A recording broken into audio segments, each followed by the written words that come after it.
How the hell did you guys even get in? Yes, I no-scope kicked your door down. You no-scope kicked my door down. Okay, whatever, I guess. It's not that I have the money for a replacement. Nevlak, how do you even support this type of bullshit? Oh my gosh, Raul, I'm sorry. Well, I don't know. We just kinda hang out together. Plus, Annie gets mad when I tell him not to do things when he's not supposed to. So, I can't really do anything about it. Okay, fair enough. I'm too hungover to deal with this right now. I'm gonna go get some breakfast burritos. Do you guys want anything? Alright, let's go. We're getting a new TV.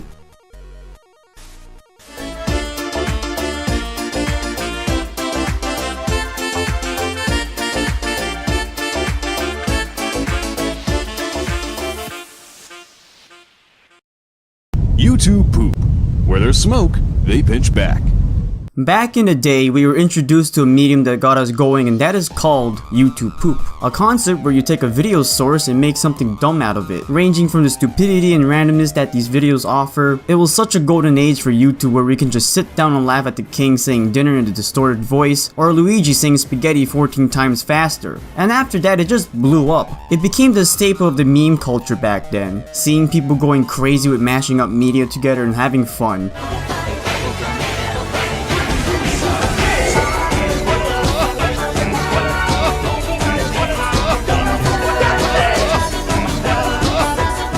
Due to the influence of the said community, it's still quite strong till this day. People still making really great poops, and they can be refreshing, making newcomers enjoy it as well. With the randomness aside, I'm more of a story-driven guy when it comes to YouTube poops, with my first one being the infamous Dinner Blaster video where the king goes crazy and shoots hamburgers out of his gun. The reason why I really like these types of videos is people in the community are kind of creating their own worlds with these characters and settings, implementing their own stories in these poops. Some of them can be weird and surreal, and others can be downright story-driven. This can be considered as fan fiction in a way. People will take characters from other media and they would basically just expand their world space, adding more to their existing characteristics. And no, I'm not talking about those retarded made-up characteristics you would see on Tumblr. I'm talking about the ones that make sense. For instance, the king saying dinner, or Mario saying that iconic toaster phrase from Hotel Mario. And people would add more to the initial idea, allowing the character to be more likable, while other people tend to make them quite the opposite, sometimes making them act differently. And this all correlates to this one web show I dearly love, and it does it right on its own.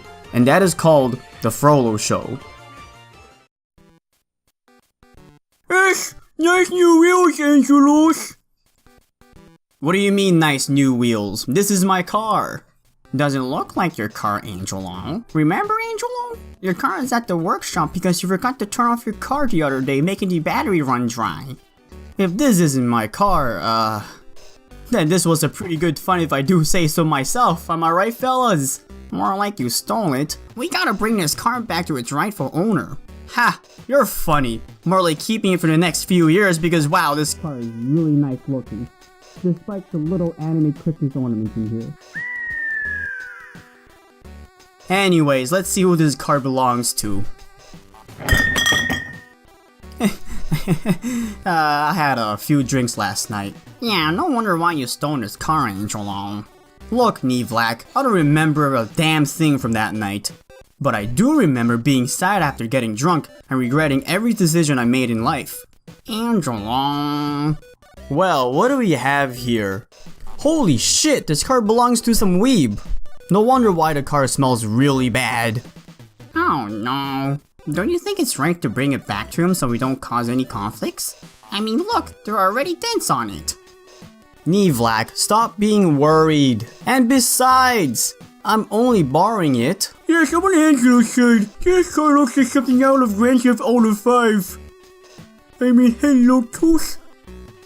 Alrighty, boys, ready to head to the store in this whack-ass car? Because I am.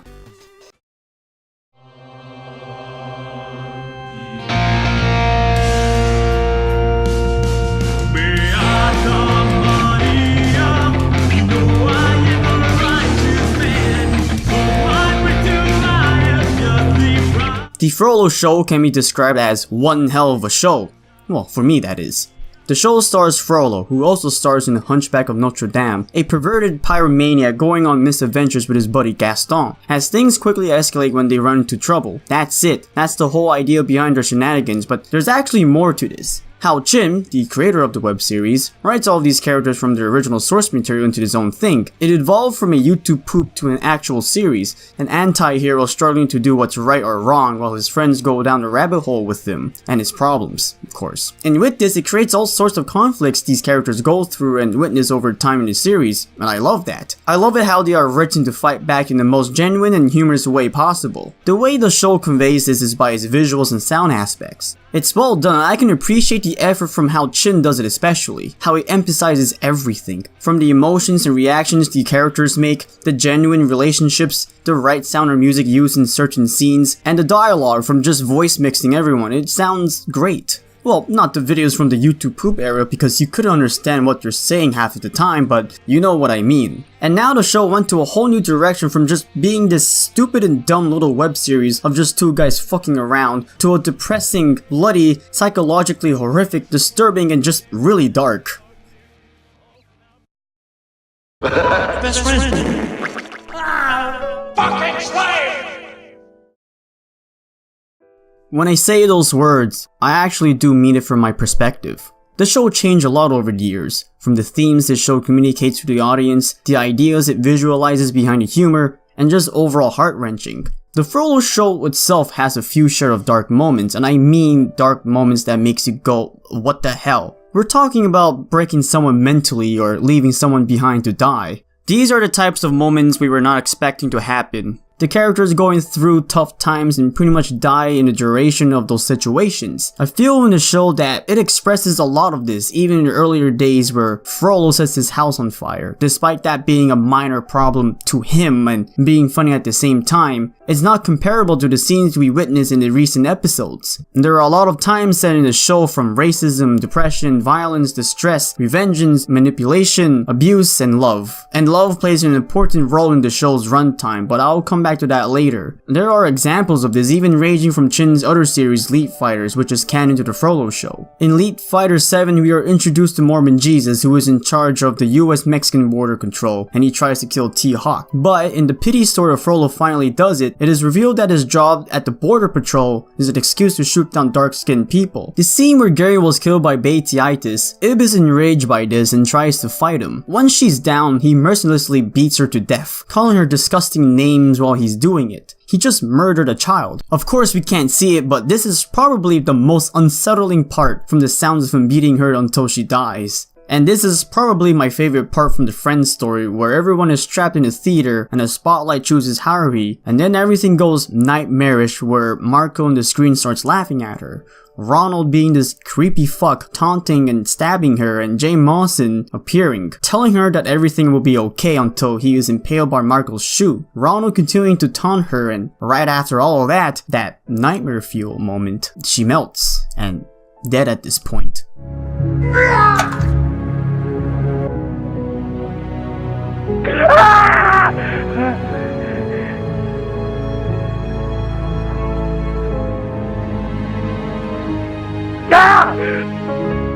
¡No! ¡No! ¡Mentira! ¡Mentira vil!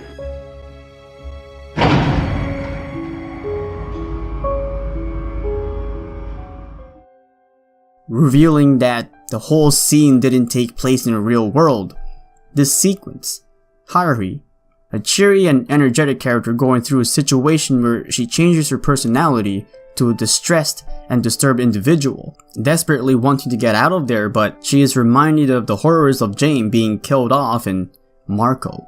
She goes insane, and this is why this scene is my favorite. Chin wrote this part so well that a character who is innocent, happy, and positive can snap in any given moment. The most darkest moment I consider is where Frollo denies Stalking's love and goes for Panty instead. That feeling when you're heartbroken like Stalking.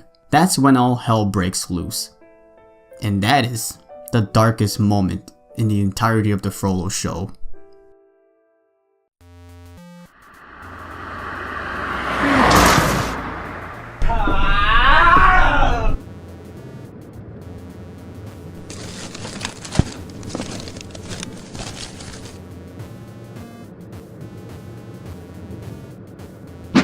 Angelo, why would you do that? Those are worth listening to.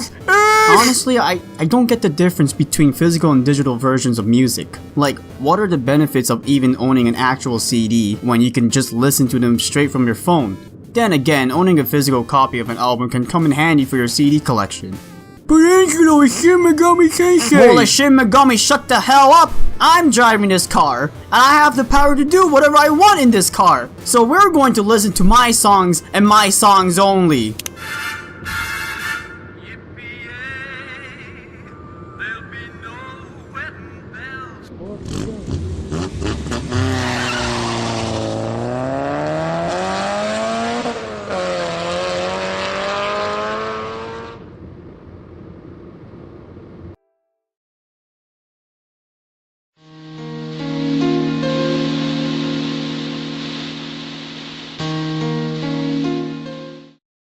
You know what people say about media being artistic in some ways? Video games, music videos, abstract art pieces, comic books, and much more. The Frollo Show embraces this type of thing with its surrealism, and there are a lot of that during the show. It gradually picked up on this, especially in the Beyond TV era, and so on, where everything can be visually pleasing, especially in the parts of Frollo Does It Again.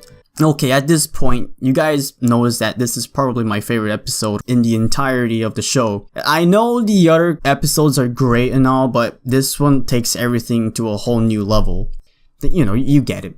Anyways, it shows how much dedication Chin puts in these videos, where before, everything just looks photoshopped. And I mean, it's okay at the time as long as it is watchable, but if you watch the recent episodes now, oh my god, they're really good to look at. For instance, take a look at this parody painting of the Mona Lisa but replaced with Frollo's head. It's supposed to be funny, but to me personally, I think it's really reminiscent to the actual Mona Lisa. And I'm going to call this scene a work of art.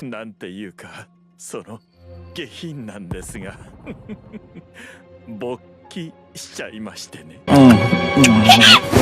をするんですか? It is so presentable and eye-catching. This part actually looks like it deserves to be in an art museum. That's how good this edit is. Another example of this can be seen in the Wilford Mansion, where it takes place in this desolate Mars-like setting, filled with abstract elements borrowing from Yumi Nikki. Considering the world created by Matsuki's emotions, it's just this whole setting has a lot of artistic segments that I really adore. The different and disgusting variations of Wilford and the weird environments these scenes can really offer. This similar imagery reminds me of David Cronenberg's works or the game Darkseid, and that's a good thing. I feel that Chin is creating this world artistically and imaginable things where you can't really make this stuff up.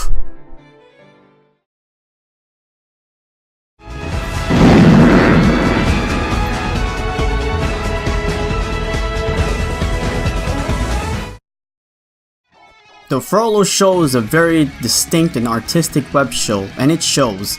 It shows how much it developed over the years, the character's story and the world of just two guys having this carefree life while running into trouble. It was this YouTube poop at first, but as the years gone by, it actually became its own identity, its own web show where people can watch and get intrigued by the show's themes and visuals, despite being funny at times. It can go to a darker tone, tackling real-world emotions and characters that we weren't even expecting at all. How Chin is handling all of this is really appreciating, and it shows that he does care about his work. He makes every episode different in detail from one another in terms of dialogue and relationship these characters have, and right now he's putting in his all to create his own parody-type world filled with dangers and unexpected surprises, and that is the Frollo Show, a work of art, the crossover of worlds.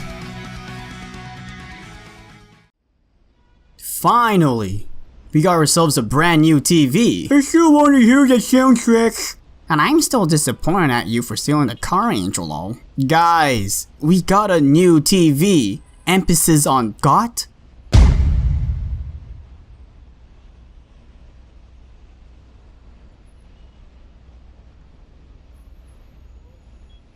Hey, buddy. We were about to bring this thing to you and...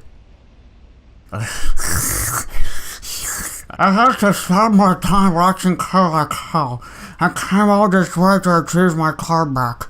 I am very, very furious about it. Whoa, holy shit. No need to be mad about it. What do you mean no need to get mad?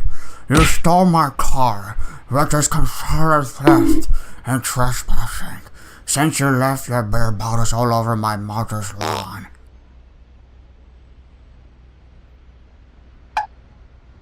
Look, man, I'm sorry that I had too much to drink last night. Jeez. And also, no offense, but who would buy you a nice car for a, weeb like yourself? I'm actually an otaku. What? What is that? Some sort of new menu at Taco Bell? No, where's my Shin Megami Tensei soundtrack? What happened to it? He threw it out the windows. Enemy?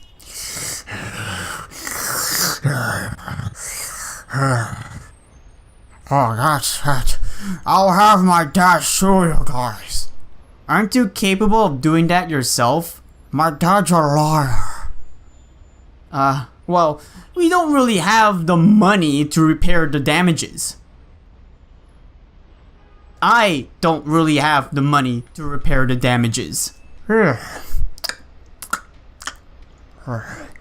Unless you give me back my car. Plus, I got to keep the TV. Really, dude? Angelo, you kinda have no choice.